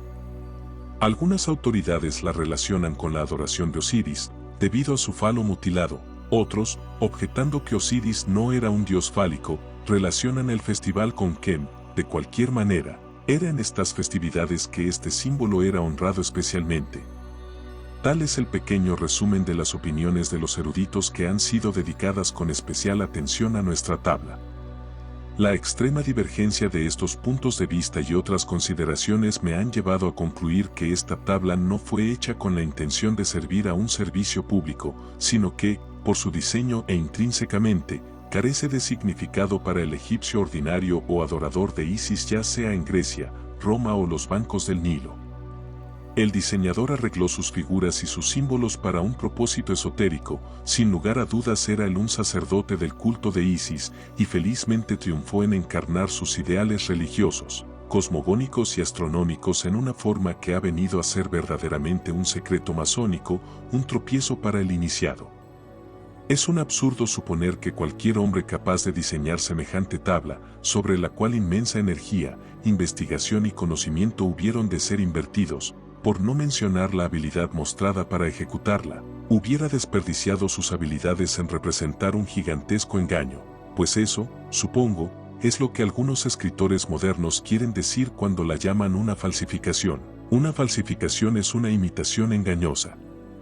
¿Cómo puede llamársele una imitación considerando que su carácter especial es el de ser diferente a cualquier estela o tabla conocida? No es claro y cómo puede. 31. Ser un engaño es también incomprensible, ya que no tiene nombre ni fecha tratando de relacionarla con un autor o periodo definido. Por otra parte, si le asignamos un propósito esotérico, el misterio se explica y la atención de los verdaderos estudiantes de lo oculto y de los misterios antiguos se fija ipso facto en ella. La fecha precisa y el lugar de su elaboración probablemente ya nunca serán conocidos, mas, por la evidencia interna aportada por los adornos y la peculiaridad de los jeroglíficos, parece ser que su fecha no puede ser anterior a la conquista persa, circa 500 ADC. Puede ser razonablemente atribuida al periodo ptolemaico, digamos alrededor de 300 ADC. Ciertamente no es el producto de Egipto después de la invasión sarracena, en 638 ADC. No cabe duda que su existencia fue primeramente conocida en Italia, y debe haber sido sustraída del templo de Isis, ya sea en Roma o en alguna otra ciudad donde las deidades egipcias eran adoradas, pero aún siendo así, la tabla pudo haberse originado en Egipto mismo, y debió de haber sido trasladada a un nuevo templo extranjero, posiblemente como reliquia valiosa. Sin embargo, aun estando obviamente relacionada con Isis y con Egipto en sus puntos de vista astronómicos, hay una notable ausencia de cualquier referencia a los mitos de Osiris y de Isis directamente. No hay representación de las representaciones más usuales de Isis y de guerra entre Osiris y Tifón, ni mutilación, no hay señal de los viajes de Isis en busca del cadáver de su señor. Hay una ausencia notoria de las representaciones más usuales de Isis, y especialmente de Osiris, véanse las formas pintadas en Bunsen y Wilkinson. No hay pintados el árbol de tamarisco, ni peces representados ni instrumentos musicales, excepto un pequeño sistro en la región inferior. Muy pocos de los grandes dioses conocidos de Egipto se pueden reconocer como tales, no está Amon-Ra, el Kemitifálico, Cons, Harpócrates con el dedo en el labio Seb, ni Sutech. Por lo tanto, la tabla no es un panteón diagramático. La mayoría de las autoridades están de acuerdo en una explicación astrológica de la región superior.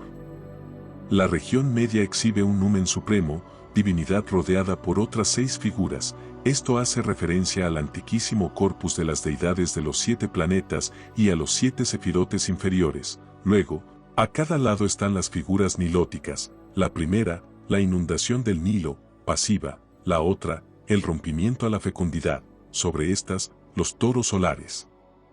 La región inferior muestra 4 escenas, de 4 caracteres cada una, De estas escenas, 2 tienen las figuras principales entronadas y 2 canopes.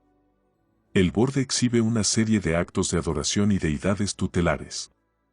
Hay 3 representaciones que son notables por su ausencia, principalmente los 4 genios de la muerte, Amset, Api, Tuamufet y Kepsnauf, los 42 asesores del juicio después de la muerte, y tampoco hay representación de la escena en el salón del juicio. Parte de estas figuras se encuentran en un gran número de pinturas egipcias que forman el diseño del capítulo 125 del Pere Emeru, o ritual de la muerte. Hay varias figuras notables a las que la investigación moderna ha asignado cierto significado que debo mencionar, aunque naturalmente no han podido ser introducidas en esta tabla esotérica con sus significados. En cuanto a las coronas, la corona de V es la corona Et de los reyes del Alto Egipto, la de L es la corona Techi de los reyes del Bajo Egipto, la de S y F es la corona Shen del Egipto entero. La figura H en la región superior tiene la corona de Osiris, la Atet. La cara H en la tríada de Serapis es la máscara y plumas de Bes, que fue un dios priapico y tifónico. V y W, las serpientes, tienen las coronas de Nisam y Eiliteya, diosas del Alto y Bajo Egipto. Ninguno de los toros tiene la marca. 32. Verdadera de Apis, triángulo en la frente, buitre sobre el lomo, creciente blanco sobre el hombro y una cruz sobre el flanco. Los 2 botes sobre el borde Olimbus son la barca de la mañana de Ra, el sol naciente, y la barca del crepúsculo de Tum, el sol poniente. T, la esfinge y Heracoleón, es llamada Neoer. La figura H tiene los jeroglíficos del nombre de Isis, seguidos de una serpiente, que es determinante de los nombres de las diosas. La figura 53 del borde es el fénix, o fenicóptero, el vena de Osiris. La 55 es el cercopiteco o api, el mono, similar al Hanuman hindú. La esfinge nilótica era un emblema del mundo y el año, y símbolo de la sabiduría oculta. La palabra griega neilos es n igual a 50, e igual a 5, 1 igual a 10, l igual a 30, o igual a 70, s igual a 200. Total 365 días. El globo alado y la serpiente sosteniendo una vara con 3 nudos es llamada en ocasiones Neb, y se dice haber representado casi nuestra idea moderna del Espíritu Santo, aparece en acerca de O, y muchas veces en el borde, es el arcana divinae sentiae. El globo denota inmensidad y eternidad, las alas, universalidad, la serpiente, vida, el cetro, dominio, los nudos son unidad, igualdad, relación y armonía mutua. Med fue también un dios con cabeza de carnero, y V es casi idéntica a Sati, su esposa, quien está cerca del carnero sobre X. M en la fila inferior dice Kircher que es Horus, Osiris renovado, semejante en mucho a Ta, y F es también similar a su esposa Past, o Bast. X es Hathor. La T de la región inferior está dibujada como Neamao, hija del sol y dama de Tentiris. La figura marcada con la S en la región superior asemeja a Mérula, la última de las encarnaciones de Amón. La I minúscula griega, o lambda, señala la figura de Neit o Minerva. Y sobre T en la región inferior es el escarabajo llamado Kepra, y simbolizaba la energía creadora del sol, y era también un símbolo de resurrección de la muerte. Algunas autoridades me han sugerido una interpretación geográfica sobre las 36 provincias de Egipto, cada una mostrando una deidad especial, pero un estudio atento sobre la materia no me ha inducido a aceptar esta teoría. Orapollo escribió que con la serpiente se simbolizaba la vida eterna de los dioses, con el halcón, ave con las alas abiertas, el aire o viento, y con el canope, o las jarras en el canope, 3 por lo general, se simbolizaba la subida del agua del Nilo. Con estas notas me siento obligado, por motivos de espacio, a concluir el resultado de mis estudios de la historia y los puntos de vista esotéricos sobre el significado de la tabla. Paso ahora a dedicar unas páginas a sugerencias sobre explicaciones recónditas o esotéricas. Mis comentarios sobre el significado oculto y místico de la tabla serán adecuadamente introducidos con una referencia a las obras de Eliphas Levi. Debo disculparme por una divagación sobre el propósito oculto y significado del tarot. sin críticas por parte de quien no ha hecho estudios especiales sobre las ciencias ocultas, debo, con el erudito Postel, confesar, lector, quisquises, aut per lege et hipotes perpende et intellige, aut abstinea censura. Comienzo con extrema modestia sobre cualquier representación de las opiniones de Alphonse Louis Constant, mejor conocido como Eliphas Levi, pero daré un pequeño resumen de sus propias palabras, y señalo el carácter especial del diagrama que suministra él. Él fue un filósofo totalmente sui generis, la naturaleza ha formado tales mentes muy. 34. Alguna él consideró que para el sabio el diagrama hablaría suficientemente claro, y para el profano ninguna explicación le instruiría. Por ello siento mucha duda en levantar el velo que él ha considerado adecuado que permanezca sobre el asunto, mas, por requerimiento del editor de Biblical Reprints, procedo a dar un vistazo dentro del velo de la Isis de Sais. El diagrama de Levi, por medio del cual explica el misterio de la tabla, muestra la región superior dividida en las 4 estaciones del año, cada una con 3 símbolos del zodiaco, y él ha añadido las 4 letras del nombre sagrado Tetragrammatón, asignando Yoda a Acuario, este es Canopus, E a Tauro, este es Apis, Bau a Leo, este es Monfta, y la E final, a Tifón. Nótese el paralelo querúbico, hombre, toro, león y águila. La cuarta forma se encuentra ya sea como escorpión o águila, dependiendo de la intención oculta del bien y el mal. En el zodiaco demótico la serpiente reemplaza al escorpión. 35. La región inferior la atribuye a las 12 letras simples hebreas, relacionándolas con los 4 puntos del horizonte. Compárese el Sefer Yetzirah, capítulo 5, sección 1. La región central la atribuye él a los poderes solares y planetarios. En el centro vemos arriba al Sol, marcado Abs, y abajo hay un sello de Salomón sobre una cruz, un triángulo doble, uno iluminado y otro oscuro sobrepuesto, ambos formando un complejo símbolo de Venus. Al ibimorfo le da el 3 planetas oscuros, Venus, Mercurio y Marte, colocados alrededor de un triángulo oscuro erecto, significando el fuego. A la tríada de Neftal le da 3 planetas luminosos, Saturno, Luna y Júpiter, alrededor de un triángulo iluminado que simboliza agua. Hay una relación necesaria entre agua, poder femenino, principio pasivo, Bina, madre sefirótica y novia. Véase la Cábala de S. L. MacGregor Mathers. Nótese que los signos antiguos para los planetas estaban todos compuestos de una cruz, un disco solar y un creciente. Venus es una cruz bajo un disco solar, Mercurio, un disco con un creciente arriba y una cruz abajo. Saturno es una cruz cuyo punto más bajo toca el ápice del creciente. Júpiter es un creciente cuyo punto más bajo toca el final del brazo izquierdo de una cruz. Todo esto es un profundo misterio. Nótese que Levi, en su lámina original, transpone Serapis y Hécate, pero no el lápiz negro y el lápiz blanco, asociado por el con Hécate tal vez por la cabeza de Bes. Obsérvese que habiendo relacionado las 12 letras simples con la región inferior, las 7 dobles deben corresponder a la región central de los planetas, y luego la gran tríada AMS, las letras madres representando aire, agua y fuego, quedan para ser pintadas alrededor de S, la Inx. 36. Central, o Yod, por la tríada ofioniana, las 2 serpientes y la esfinge leonina.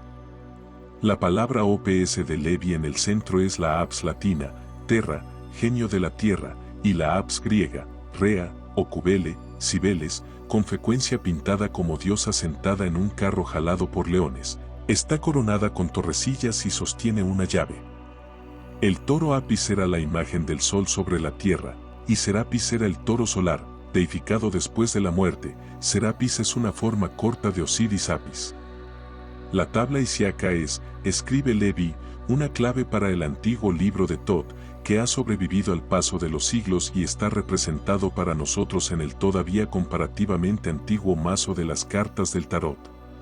Para él el libro de Tot era un resumen del aprendizaje esotérico de los egipcios. Luego de la decadencia de su civilización, esta tradición se cristalizó en una forma jeroglífica como el tarot, Habiéndose en parte o totalmente olvidado o malentendido, sus símbolos representados cayeron en manos de los impostores adivinos y de los administradores públicos del entretenimiento por medio de juegos de cartas.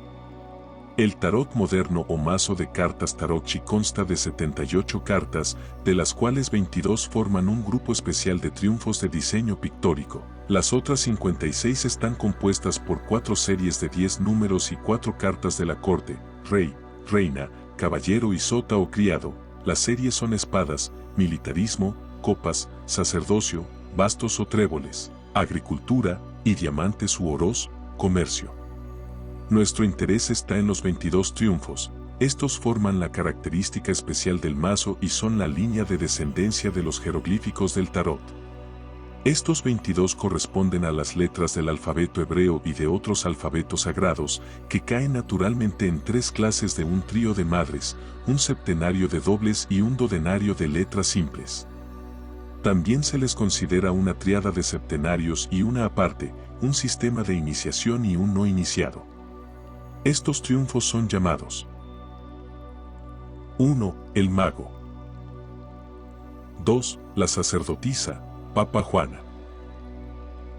3. La reina o emperatriz, Juno. 4. El rey, Júpiter. 5. El hierofante, Papa. 6. El matrimonio, los amantes. 7. El conquistador en carro, Osiris. 8. La justicia con balanza y espada. 9. El ermitaño, filósofo, sabio. 10. La rueda de la fortuna. 11. Fortaleza, poder. 12. El colgado, Judas, Prometeo, el adepto. 13. La muerte. 14. Templanza. 15. El diablo, Baphomet. 16. Casa de Plutón, Babel. 17. La estrella del Can, estrella flamígera. 18. La luna. 19. El sol. 20. El juicio final. 37. 21. El mundo, la corona, Keter con el querubín. 0. El no iniciado, el tonto, Lemat. Estos son los nombres de los triunfos. Añado ahora algunos de los significados. 1. Alep. Hombre. Dios único. 2. Bet. Mujer. Santuario. 3. Gimel. Isis. Urania. Naturaleza. 4. Talet. La piedra cúbica. 5. Religión. Inspiración. 6. Bao. Los 2 senderos. Juicio. 7. Sain. Victoria. 8. Chet. Equilibrio. Temis. 9. Tet. Sabiduría. La lámpara velada. 10. Yod. Clave del ocultismo. Virilidad. 11. Kaf. Triple cadena. 12. Lamed. La gran obra. Cruz. 13. Mem. Muerte. Renovación. 14. Nan. Las estaciones. Clima, cambio. 15. Samech. Magia negra. Sabbat. 16. Oin. El rayo, falla. 17. P. Canopus.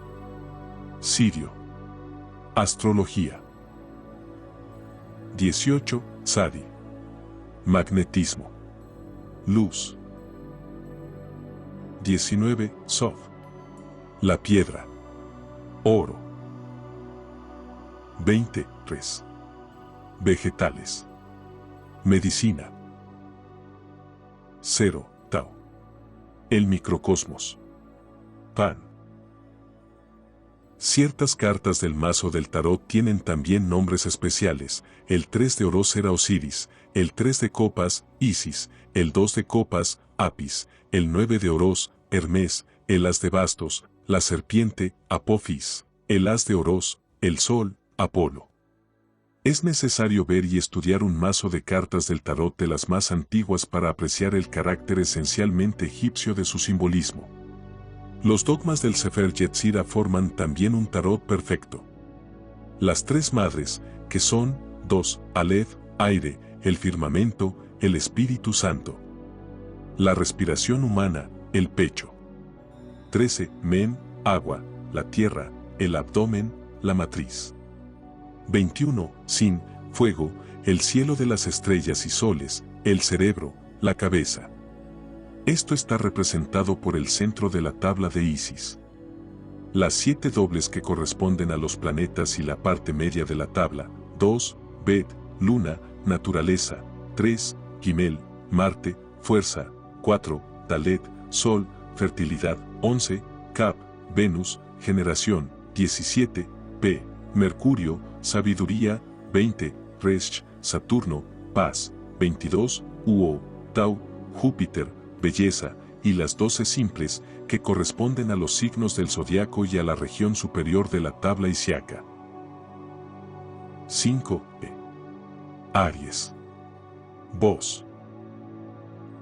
7. Sain. Géminis. Movimiento. 9. Tet. Leo. Oído. 38. 12. Lamed. Libra. Deseo sexual. 15. Samech. Sagitario. Sueño. 18. Sadi. Acuario. Gusto. 6. Bao. Tauro. Mente. 8. Chet. Cáncer. Vista. 10. Yod. Virgo. Trabajo. Deber. 14. Nan. Escorpión. Olor. 16. Oin. Capricornio. Ira. 19. Sof. Piscis. Alegría. Recomiendo ampliamente el estudio del Sefer Yetzirah o libro de la formación como uno de los esquemas filosóficos más antiguos de teosofía conocido por nosotros. Es mucho más anterior que el cabalístico Zohar. El simbolismo del esquema del tarot continúa más adelante con las 56 cartas de las 4 series. Estas series están asociadas con cuaternarios más importantes, primero con las letras del nombre sagrado que nosotros llamamos Jehová, o Yahvé, y HVH, luego con 4 figuras querúbicas, león, hombre, águila y toro, luego a los estados elementales, fuego, aire, agua y tierra, enseguida con las letras místicas de la inscripción en la cruz, Inri, con las letras de la palabra hebrea Torah, la ley, con el significado de rota o rueda, del erudito postel, y finalmente con el diseño sexual y sus emblemas, creador, falo, masculino, vara de Aarón, gran madre, Johnny, Teis, femenino, matriz. En tercer lugar con el lingam, conjunción o con el sol, y finalmente, femenino, círculo, moneda, pantáculo, vesica Piscis, imagen del mundo, Malkut, reino. Tréboles o bastos, y, Yod, macho, falo, cabeza de león, fuego. Mente. Corazones o copas, H, E, hembra, Johnny, cabeza humana, aire. Alma. Sables o espadas, V, Bau, macho, lingam, cabeza de águila, agua. Espíritu. Diamantes u oros, H, E, hembra, vesica Piscis, cabeza de toro, tierra. Cuerpo. Finalmente, las 4 series numeradas representan los 10 sefirots multiplicados por las letras del tetragramatón en los 4 mundos de Asilut, Bria, Yetzirah y Asia. De esta manera, los 4 haces representan a Keter en los 4 mundos, los 4 dos, al cuádruple Choma, y así hasta los 4 10, que representan a Malkut. Por medio de un estudio de estas analogías y de las correspondencias y las asociaciones simbólicas, será obvia la manera en que surgió el sistema de adivinación, ya que cada carta de la serie total de 78 tiene un significado directo o simbólico. Por ejemplo, el 7 de copas, corazones, significaría Nesach, o la victoria de la mujer, y el 3 de bastos, Bina, Yod, el entendimiento del Creador. Otro curioso misterio puede mencionarse aquí: ¿cómo es que algunas de las cartas de la corte están dibujadas invariablemente con las caras de perfil y otras totalmente de frente? Las que están de perfil son el rey de diamantes, u oros, hacia la izquierda, el caballo de corazones, o copas, hacia la izquierda, y el caballo de espadas, de perfil derecho.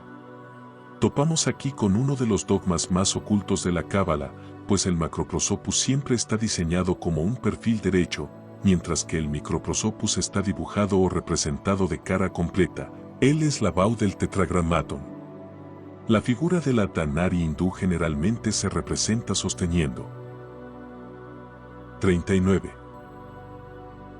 En las 2 manos los 4 emblemas del mazo del tarot, vara y copa en la derecha, espada y círculo en la mano izquierda. Más, basta sobre el tarot. Para concluir, no puedo abstenerme de citar las palabras de Hermés Trismegisto que se encuentran en su diálogo de Asclepios. O a Egipte, religionum tuarum supererunt fabulae que incredibiles posteris tuis. O Egipto, quedarán de tus religiones solo vagas leyendas que la posteridad rehusará creer. Wotsis, Nesis.